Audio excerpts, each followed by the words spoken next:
ನಮಸ್ಕಾರ ಸ್ನೇಹಿತರೆ, ನಾನು ಡಾಕ್ಟರ್ ಸಂದೀಪ್ ಅಂತ. ನಮ್ಮ ಚಾನಲಲ್ಲಿ ಆರೋಗ್ಯದ ಬಗ್ಗೆ, ರೋಗದ ಲಕ್ಷಣಗಳ ಬಗ್ಗೆ, ಮನೆಮದ್ದುಗಳ ಬಗ್ಗೆ, ಮಾನವನ ಸರ್ವಾಂಗೀಣ ಬೆಳವಣಿಗೆಗಳ ಬಗ್ಗೆ ನಾನು ವೀಡಿಯೋ ಮಾಡಿ ಹಾಕ್ತಾ ಇರ್ತೀನಿ ಸ್ನೇಹಿತರೆ. ಈ ವಿಷಯಗಳಲ್ಲಿ ನಿಮಗೆ ಏನಾರು ಆಸಕ್ತಿ ಇತ್ತು ಅಂತ ಹೇಳಿದ್ರೆ ನಮ್ಮ ಚಾನಲ್ ಲೈಕ್ ಮಾಡಿ, ಶೇರ್ ಮಾಡಿ, ಸಬ್ಸ್ಕ್ರೈಬ್ ಮಾಡಿ ಸ್ನೇಹಿತರೆ. ಇವತ್ತಿನ ವಿಷಯ ರೋಗ ನಿರೋಧಕ ಶಕ್ತಿಯ ವಿವಿಧ ರೂಪಗಳು, ವಿವಿಧ ಗುಣಗಳು. ಈಗ ಯಾವುದೇ ಒಂದು ರೋಗ ಆಯಿತು ಅಂತಂದ್ರೂ ಸಹಿತ ಅದಕ್ಕೆ ರೋಗ ನಿರೋಧಕ ಶಕ್ತಿ ಚೆನ್ನಾಗಿತ್ತು ಅಂತ ಹೇಳಿದರೆ ರೋಗವನ್ನು ಸರಿಯಾಗಿ ನಿಯಂತ್ರಿಸಿ ಆರೋಗ್ಯವಂತ ಸ್ಥಿತಿಯನ್ನು ಕೊಡುತ್ತೆ ಅನ್ನೋದು ಎಲ್ಲರಿಗೂ ತಿಳಿದ ವಿಷಯ.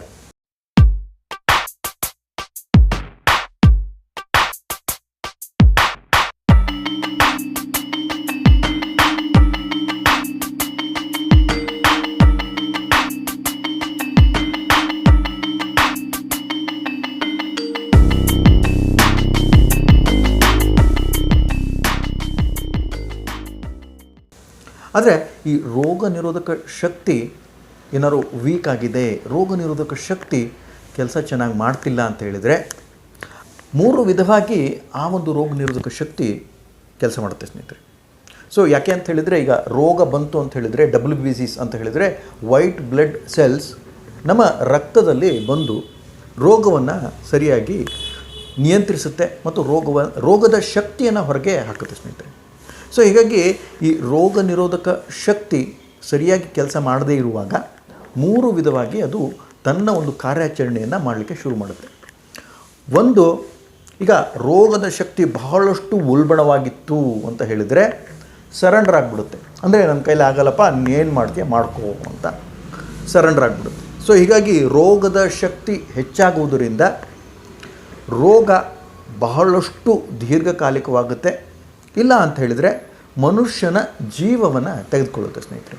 ಇದು ಒಂದು ವಿಧವಾದ ಒಂದು ರೆಸ್ಪಾನ್ಸ್, ಒಂದು ವಿಧವಾದ ಪ್ರತಿಕ್ರಿಯೆ ಆಯಿತು ಅಂತ ಹೇಳಿದರೆ, ಇನ್ನೊಂದು ವಿಧವಾದ ಪ್ರತಿಕ್ರಿಯೆ ರೋಗ ನಿರೋಧಕ ಶಕ್ತಿ ಏನು ಮಾಡುತ್ತೆ ಅಂತ ಹೇಳಿದರೆ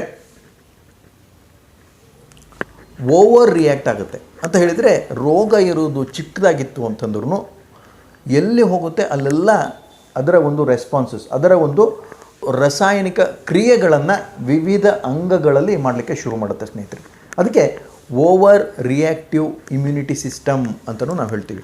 ಓವರ್ ರಿಯಾಕ್ಟಿವ್ ಇಮ್ಯುನಿಟಿ ಸಿಸ್ಟಮ್ ಇತ್ತು ಅಂತ ಹೇಳಿದರೆ ಅಲರ್ಜಿಗಳ ಒಂದು ಸಂಕೇತ ಇರುತ್ತೆ, ಅಲರ್ಜಿಗಳ ಒಂದು ಲಕ್ಷಣಗಳು ಇರುತ್ತೆ ಸ್ನೇಹಿತರೆ. ಸೊ ಇದು ಎರಡನೇ ವಿಧವಾದ ಒಂದು ರೆಸ್ಪಾನ್ಸ್, ಎರಡನೇ ವಿಧವಾಗಿ ರೋಗ ನಿರೋಧಕ ಶಕ್ತಿ ಹೀಗೆ ಕೆಲಸ ಮಾಡುತ್ತೆ. ಮೂರನೇ ಒಂದು ವಿಧ ಅಂತ ಹೇಳಿದರೆ ರೋಗ ನಿರೋಧಕ ಶಕ್ತಿ ಬಹಳಷ್ಟು ಕನ್ಫ್ಯೂಸ್ ಆಗಿಬಿಡುತ್ತೆ. ಅಂತ ಹೇಳಿದ್ರೆ ಈ ಕೆಲಸವನ್ನು ಹೇಗೆ ಮಾಡೋದು, ಈ ಒಂದು ಜೀವಕಣವನ್ನು ಸಾಯಿಸಬೇಕಾ ಅಥವಾ ಹಾಗೆ ಬಿಡಬೇಕಾ, ಕನ್ಫ್ಯೂಸ್ ಆಗಿಬಿಡುತ್ತೆ. ಅಂತ ಹೇಳಿ ರೋಗ ನಿರೋಧಕ ಶಕ್ತಿ ಗೊಂದಲಕ್ಕೆ ಸಿಲುಕಾಕೊಳ್ಳುತ್ತೆ. ಏನು ಮಾಡಬೇಕು, ಏನು ಮಾಡಬಾರ್ದು ಅನ್ನುವ ಒಂದು ಗೊಂದಲಕ್ಕೆ ಸಿಲುಕಾಕೊಂಡಾಗ ನಮ್ಮ ಒಂದು ದೇಹದಲ್ಲಿ ಆಟೋ ಇಮ್ಯೂನ್ ರೋಗಗಳು ಬರುವಂಥ ಸರ್ವೇ ಸಾಮಾನ್ಯ ಸ್ನೇಹಿತರೆ. ಆಟೋ ಇಮ್ಯೂನ್ ರೋಗ ಅಂತ ಹೇಳಿದರೆ ಥೈರಾಯ್ಡ್ದಾಗಿರ್ಬೋದು, ಪ್ಯಾಂಕ್ರಿಯಾಸ್ದಾಗಿರ್ಬೋದು, ಜಾಯಿಂಟ್ ಪೇನ್ ಆಗಿರ್ಬೋದು, ಆರ್ಥ್ರೈಟಿಸ್ ಅಂತ ಹೇಳ್ತೀವಿ, ಡಯಾಬಿಟಿಸ್ ಹೇಳ್ತೀವಿ, ಥೈರಾಯ್ಡ್ ಡಿಸಾರ್ಡರ್ಸ್ ಹೇಳ್ತೀವಿ, ಥೈರಾಯ್ಡ್ ಹೈಪರ್ ಥೈರಾಯ್ಡಿಸಮ್, ಹೈಪೋಥೈರಾಯ್ಡಿಸಮ್, ಹೀಗೆ ರೋಗಗಳು ಇದೇ ಒಂದು ದಿಸೆಯಲ್ಲಿ ಬರಲಿಕ್ಕೆ ಶುರುವಾಗುತ್ತೆ ಸ್ನೇಹಿತರೆ. ಸೊ ಹೀಗಾಗಿ ಮೊದಲನೇ ಒಂದು ಸ್ತರದಲ್ಲಿ ಅದು ಸರೆಂಡರ್ ಮಾಡಿಬಿಡುತ್ತೆ ಅಂತ ಹೇಳಿದರೆ ಸಪ್ರೆಸ್ ಆಗಿಬಿಡುತ್ತೆ ಮತ್ತು ರೋಗವನ್ನು ಉಲ್ಬಣಿಸಲಿಕ್ಕೆ ಬಿಡುತ್ತೆ. ಎರಡನೇ ಒಂದು ಕಂಡೀಷನಲ್ಲಿ ಏನಾಗುತ್ತೆ ಅಂತ ಹೇಳಿದರೆ ಅದು ಓವರ್ ರಿಯಾಕ್ಟಿವ್ ಆಗಿಬಿಡುತ್ತೆ. ಅಲರ್ಜಿಗಳು ಬರ್ತಾವಲ್ಲ, ಸ್ಕಿನ್ ಅಲರ್ಜಿ ಇರ್ಬೋದು ಅಥವಾ ಅಪ್ಪರ್ ರೆಸ್ಪಿರೇಟರಿ ಟ್ರ್ಯಾಕ್ಟ್ ಅಲರ್ಜಿ ಇರ್ಬೋದು, ಅಥವಾ ಬಹಳಷ್ಟು ಅಲರ್ಜಿಗಳು ಏನಕ್ಕೆ ಬರುತ್ತೆ ಅಂತ ಹೇಳಿದರೆ ಓವರ್ ರಿಯಾಕ್ಟಿವ್ ಆಗಿರುತ್ತೆ, ಬಹಳಷ್ಟು ದೀರ್ಘವಾಗಿ ಕೆಲಸ ಮಾಡಲಿಕ್ಕೆ ಶುರು ಮಾಡುತ್ತೆ ರೋಗ ನಿರೋಧಕ ಶಕ್ತಿ.